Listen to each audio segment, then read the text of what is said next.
আরব বিশ্বের মার্কিন সামরিক ঘাঁটিতে হামলার খবর ছড়িয়ে পড়ার পর দেশগুলোতে থাকা বাংলাদেশি প্রবাসীরা আতঙ্ক ও অনিশ্চয়তার মধ্যে দিন কাটাচ্ছেন। কাতার ও আমিরাতের বিভিন্ন অঞ্চল থেকে তারা নিয়মিত বিস্ফোরণের বিকট শব্দ শুনতে পাচ্ছেন বলে জানিয়েছেন।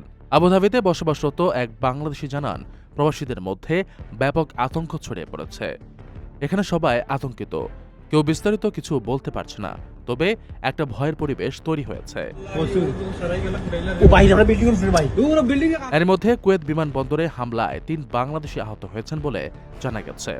মূলত যুক্তরাষ্ট্র ইসরায়েলের যৌথ হামলার জবাবে ইসরায়েল ও মধ্যপ্রাচ্যে মার্কিন ঘাঁটি লক্ষ্য করে ব্যাপক ক্ষেপণাস্ত্র ও ড্রোন হামলা চালিয়েছে ইরানের ইসলামী বিপ্লবী গার্ড বাহিনী। রোববার কাতারের স্বরাষ্ট্র মন্ত্রণালয় জানিয়েছে, ইরানের হামলায় আহত সংখ্যা বেড়ে ১৬ জনে দাঁড়িয়েছে। আর সংযুক্ত আরব আমিরাতের দুবাইয়ে নতুন করে বিস্ফোরণের খবর পাওয়া গেছে। রোববার রয়টার্স জানিয়েছে, দুবাই শহরে বেশ কয়েকটি বিকট শব্দ শোনা গেছে।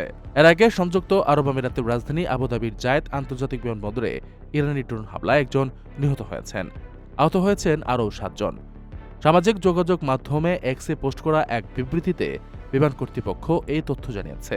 এছাড়া দুবাইয়ের জুমেইরা সৈকতের পাশে আইকনিক বুর্জ আল আরব হোটেলের বাইরের অংশে একটি ইরানি ড্রোন ভূপাতিত করা হয়েছে। হামলা হয়েছে বাহরাইন ও সৌদি আরবেও, তবে সেখানে কোনো হতাহতের খবর পাওয়া যায়নি।